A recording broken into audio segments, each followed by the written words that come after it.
What's going on, everybody? Eric Lindquist at Stochastic here on the Odd Chopper channel, coming to you with a Monday edition of Liddy's Links, Likes, and Locks. Hit that like button, subscribe button, notification bell. Goes a long way for me on this video, goes a long way for you. That way you become a proud subscriber. Great content is going live here at our little neck of the YouTube woods. My friends, there was some football on Sunday. Wild games.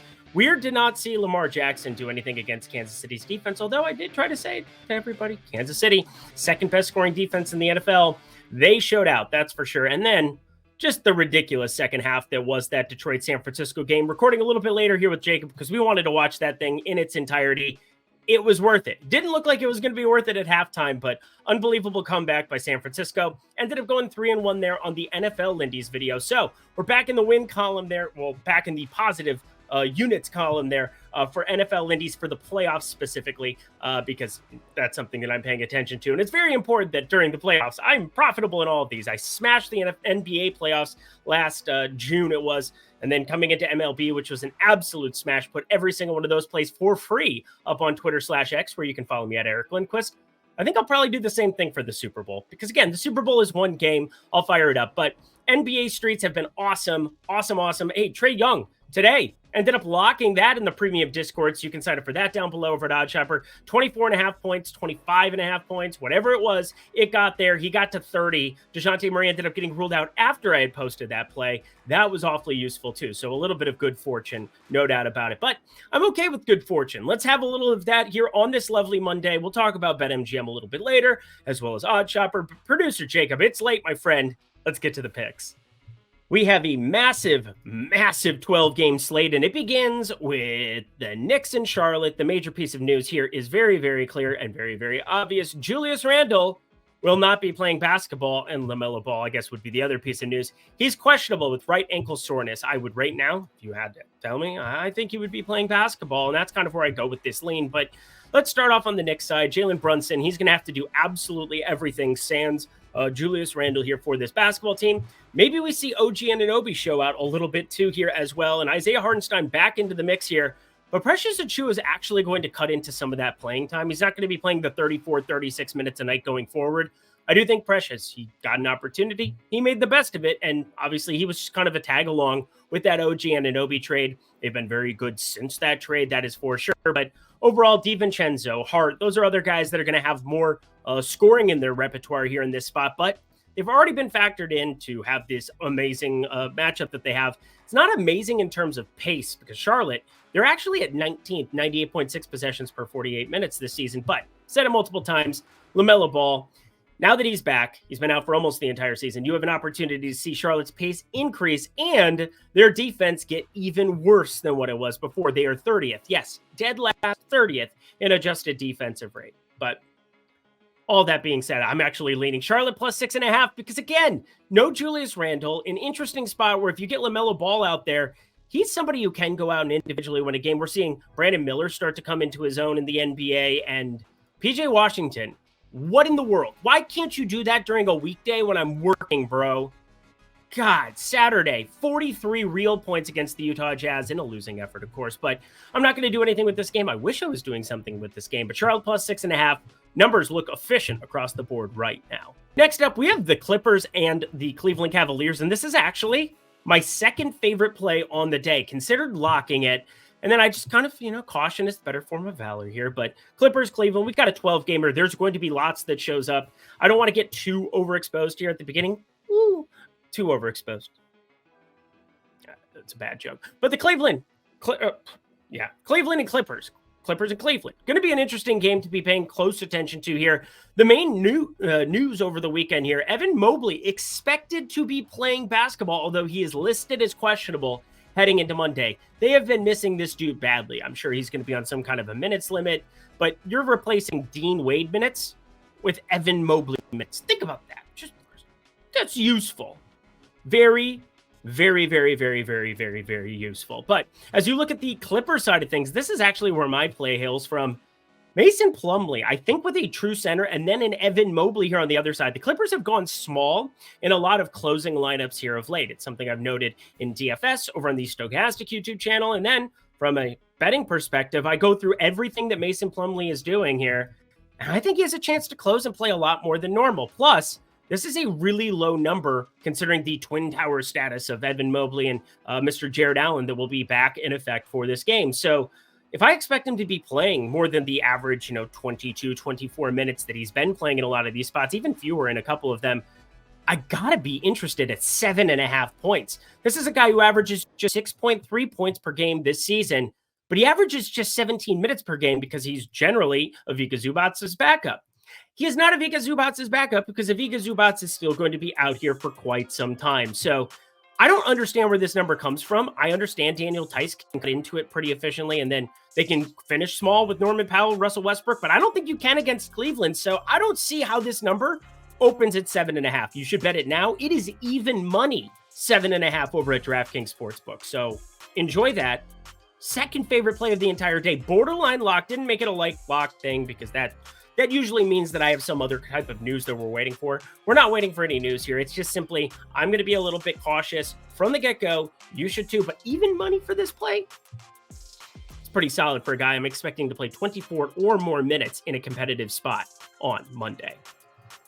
Next up, the Pelicans taking on the Boston Celtics, and Boston could very well not have any tall dudes playing basketball because, well, I mean, everybody in the NBA is tall, but tall relative to them. Kristaps Porzingis and Al Horford questionable for this one. That could end up being just an interesting world where, Luke Cornett's out right now. I think he's listed as doubtful, although I don't remember what I looked at on the injury report earlier. All I know is Luke Cornett not playing basketball here on Monday, but you have Neemias Queta that might have to end up playing center minutes in that event. O'Shea Brissett, they go to some type of lineups with him here. Jonas Valanciunas should absolutely eat. Larry Nance should absolutely eat here in this matchup if you have both of them out. Now, if one or two of them plays, then you're looking at a spot where I take back everything I just said here. But from the get-go here, the Pelicans have had one of the weirdest beginnings of the seasons that I can ever remember. Well, since the calendar flipped over, because since the first of this year, they have only had one, yes, you heard me, one game decided by single digits. One. They just lost by 24 to Milwaukee on Saturday. They lost by infinity to Oklahoma City there on Friday. They had a back-to-back there, had Sunday off. Let them think about things, but yeah, they're dogs for a reason here. Boston is really good. Adjusted net rating, number one in the NBA here, plus 9.6 over in dunks and threes. And that, friends, is not a fluke. But you kind of need tall dudes out there for Jonas Valanciunas, even for Zion Williamson here. A little bit bigger body thotty, although that's probably going to be Jason Tatum's assignment no matter what. Have fun with that one. Should be fun to watch here. If you maybe do anything, Pelicans plus 8.5. You're going to be waiting on the props for the Boston side. Pelicans props, I would rather do anything than bet CJ McCollum points again. I mean, can they play a competitive game one damn time? One time? Until then, I can't. Unless it's an under, I will not be playing the Pelicans. The Utah Jazz, the Brooklyn Nets. Oh, producer Jacob, I bet he's pretty excited for this one. Ben Simmons expected back for this one. Now, again, you got to wait and see it to believe it. That's kind of the way that I always feel about watching him out there. But expected to come off the bench, expected to play 16 to 18 minutes. It was nerve impingement in his lower back. That never sounds ideal. And then Cam Johnson, who was, out for personal reasons, should be back here. I'm having a tough time figuring out what the books did with some of these opening numbers. I thought about putting together some parlays on unders on the net side, specifically Cam Thomas. I think he's just over projected right now, but I ended up being a little bit more cautious because there's a play on the Utah side I like, but want to at least throw it out there. These Nets minutes could be massively, massively in flux, except for Mikal Bridges is going to play 34. Nicholas Claxton is going to play 34 plus in competitive spots, that is. So one of those things where it's a pick 'em. It's expected to be as competitive as you could expect in the year of our Lord 2024 in the NBA. Fingers crossed, because you never know. But that actually leads me over to the Utah side. The Nets have gotten cluttered, but Utah's been cluttered now for a while. They've been running 9, 10-man rotations, going all the way to Agbaji playing around 16 minutes a game. 10 guys out there for a lot of minutes. Chris Dunn has been in the starter, but he hasn't played more than 17 minutes in most of these starts because he's just capped by Jordan Clarkson coming off the bench, Keontae George coming off the bench, somebody that they want to give minutes to, and Chris Dunn, maybe out of the middle of nowhere, he gets some kind of quote-unquote audition minutes. But for the most part, he averages 4.3 assists per game. He's only averaging 17 minutes per game. So it seems as though it's pretty close to this is pretty efficient here.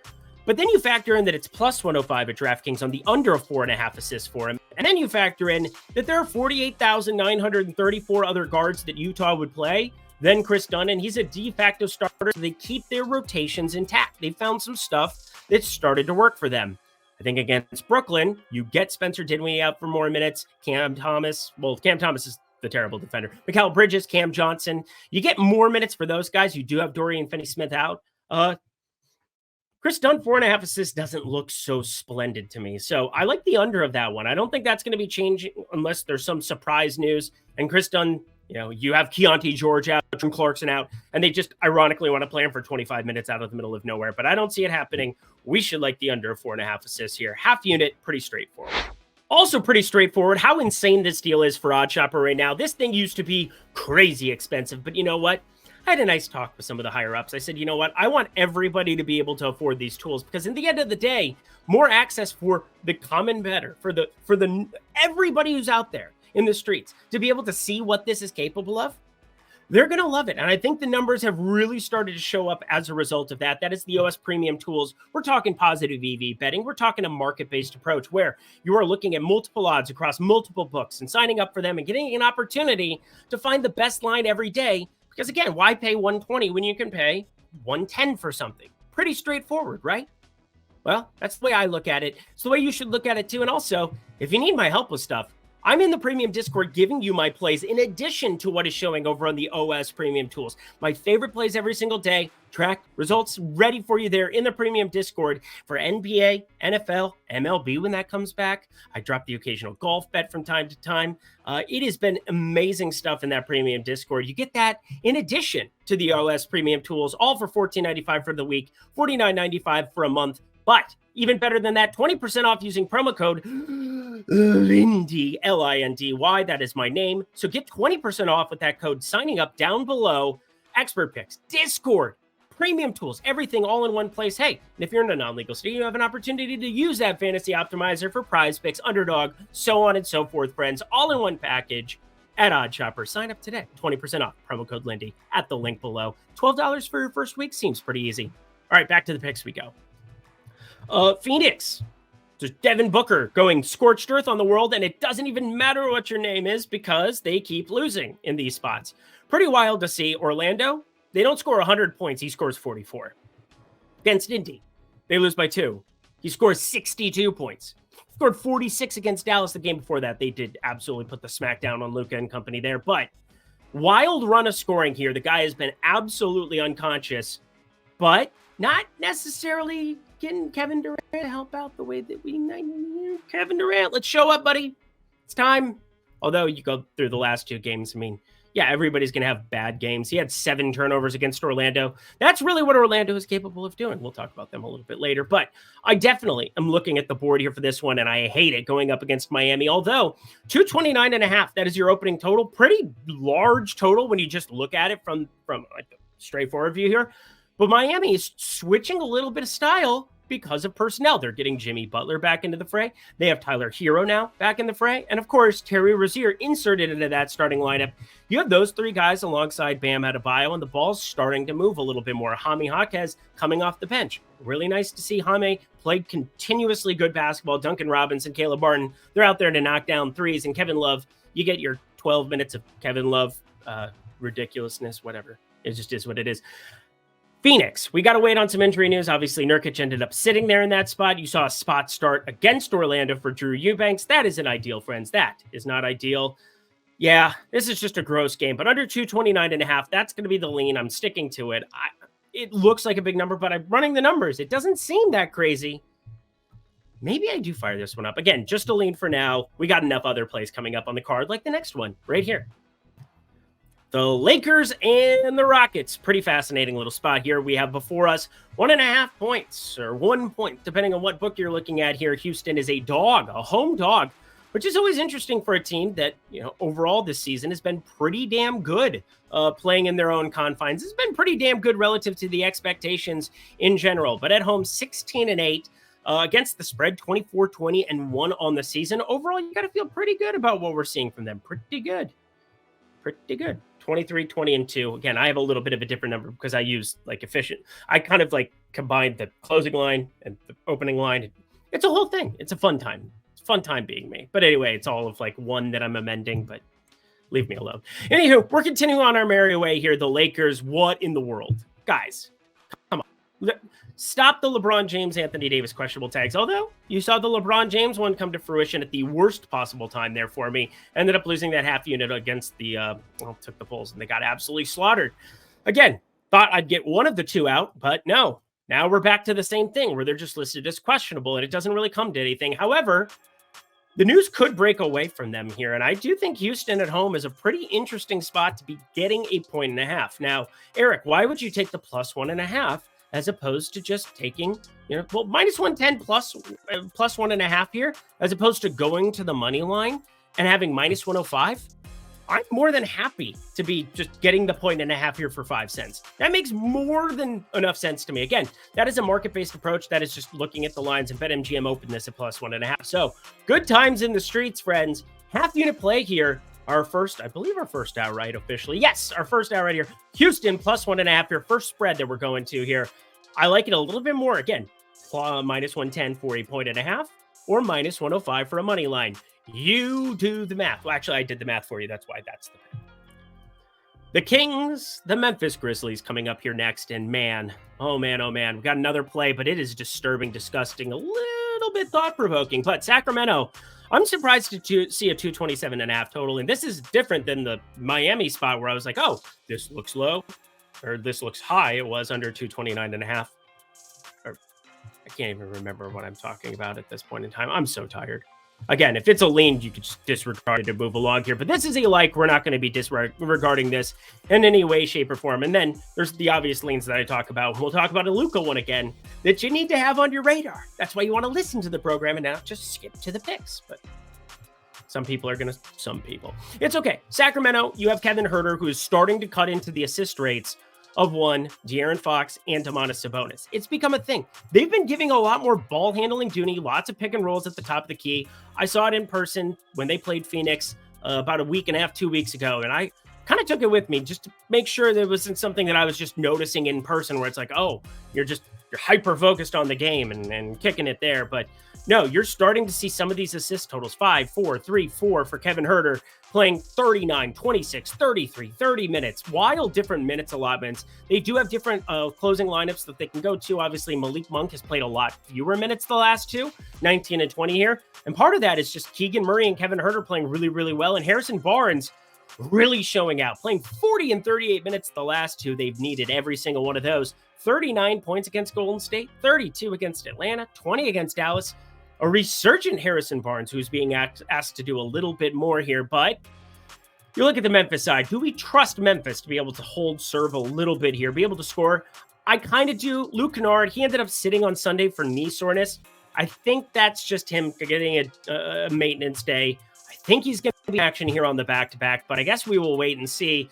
I'd obviously prefer him to Jacob Gilyard out there. That is for darn sure. And John Conchar, obviously been in that starting unit as well. So lots of ways that this can end up panning out for us. But I like the over of 226.5 here. I think there's just enough pace here with the Sacramento Kings. They're still, they're just tough to get a gauge on what they're going to do here. 99.8 possessions per 48 minutes. That's 11th in the NBA. And obviously Memphis, they're just not good in general. But at least the pace has been there. 98.8 per possession or per 48 minutes. That's 15th.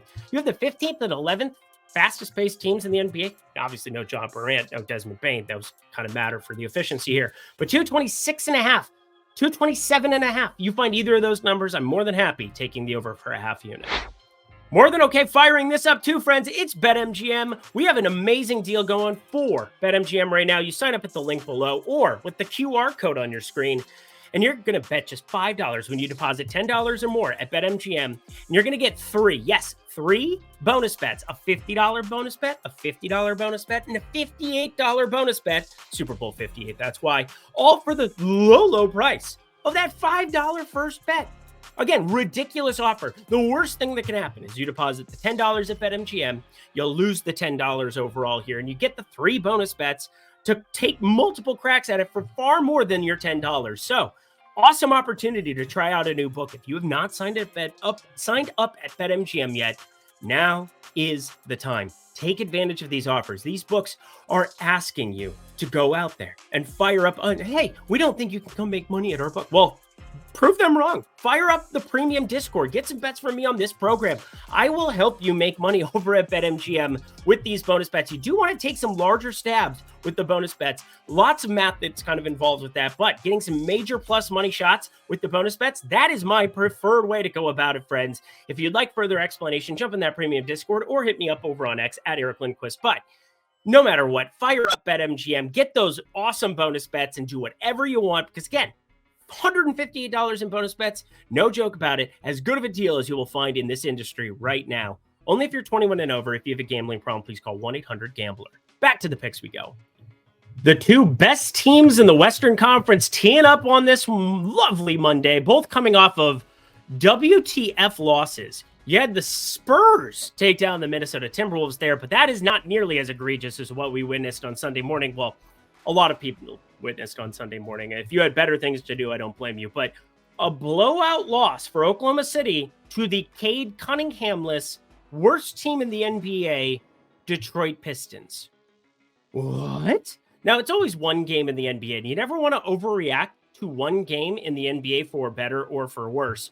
But there is no doubt that that is as bad as it can humanly possibly get here. So they head back to Oklahoma City, have an opportunity to take on Minnesota. And again, this really does matter in terms of jockeying for position here in the Western Conference coming down the home stretch. This Oklahoma City, they would have the tiebreaker. 32-14, Minnesota 32-14. This is your premier. Can't wait to watch a game. Now, generally speaking, I would be excited about those kind of spots.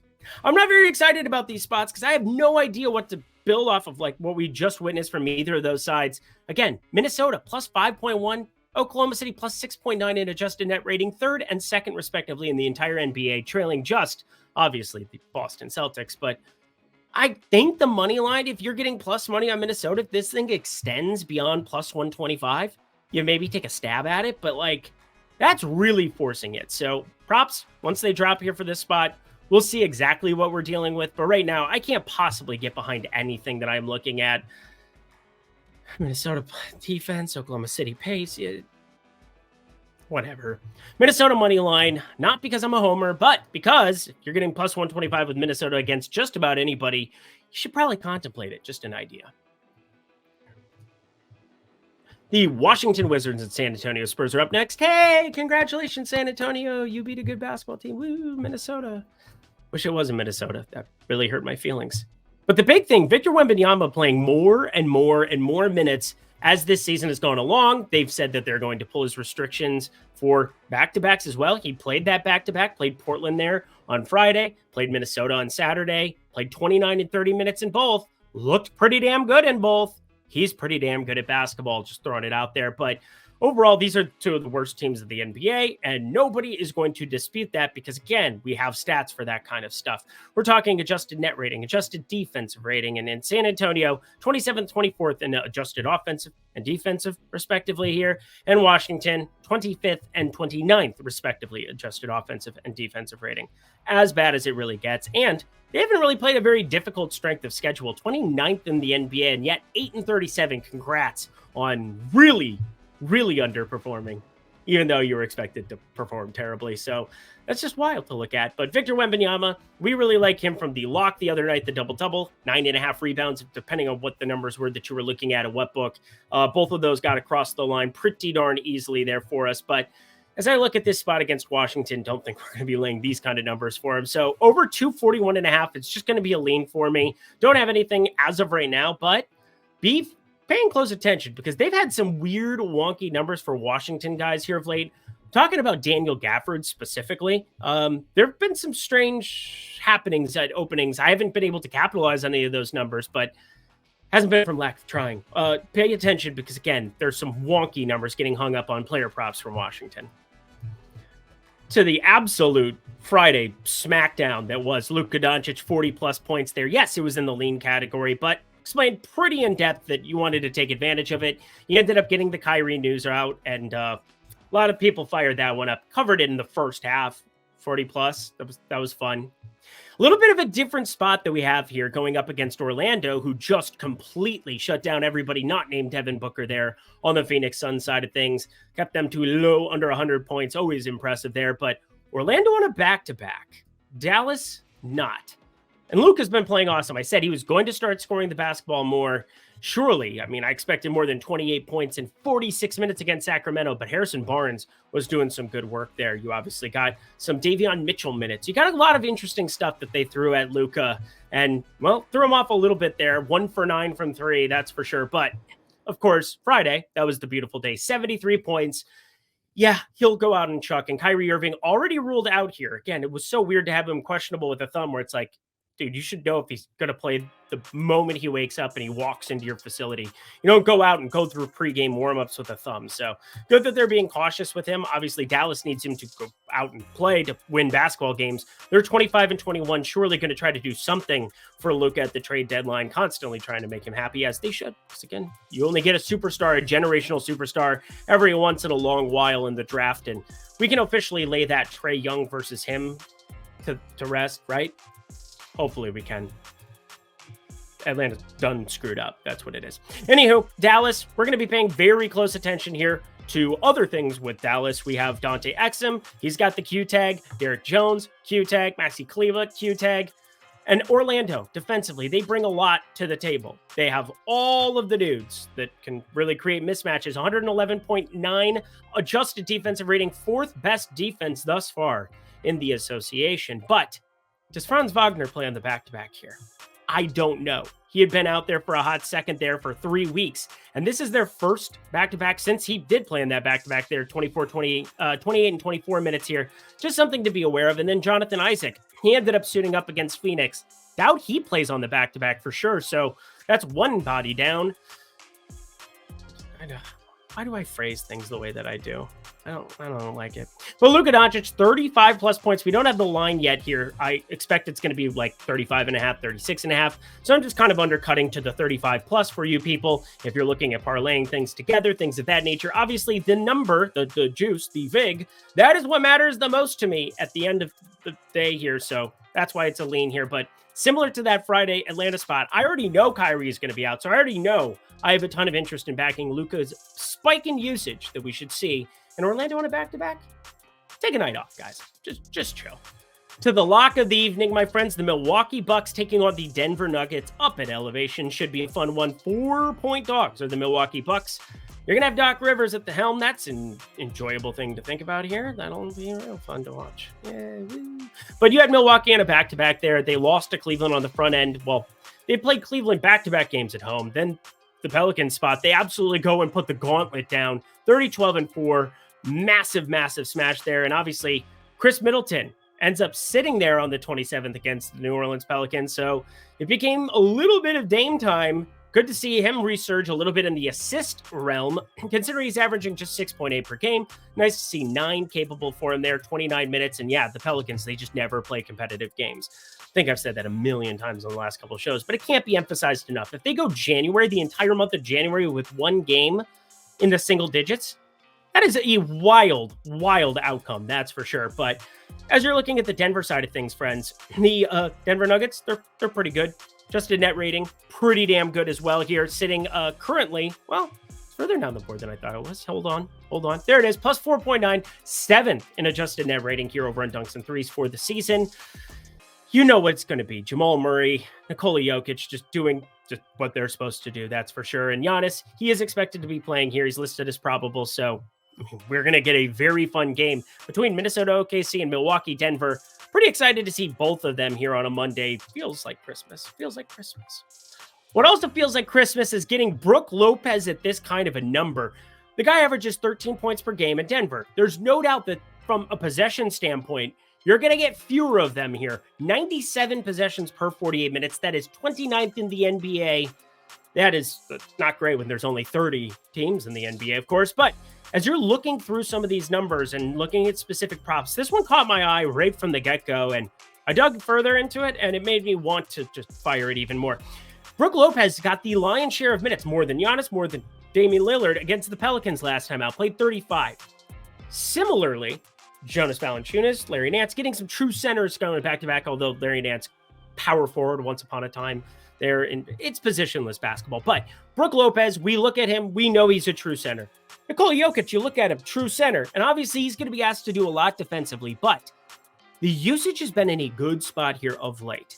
24 points coming off of going up against the Pelicans last time out there. 15 and 19 against Detroit there. Again, true center and Jalen Duren for a lot of those minutes.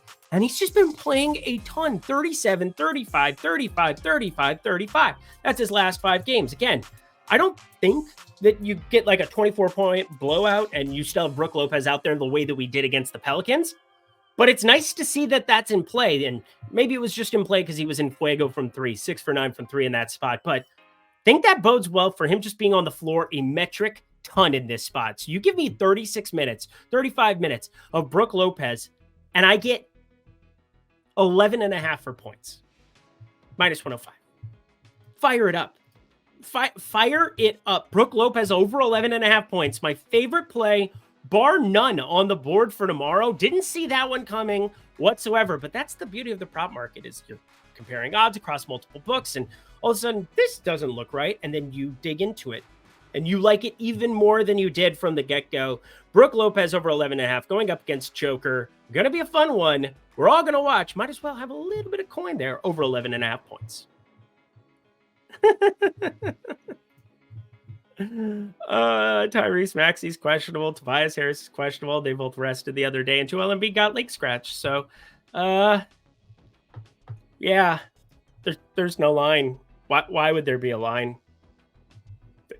Tyrese Maxey, Tobias Harris, and Joel Embiid are questionable.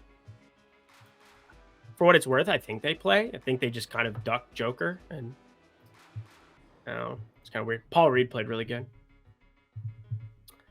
We'll see who plays for Portland on the back-to-back, assuming that everybody will be okay to play on the back-to-back, but we'll see.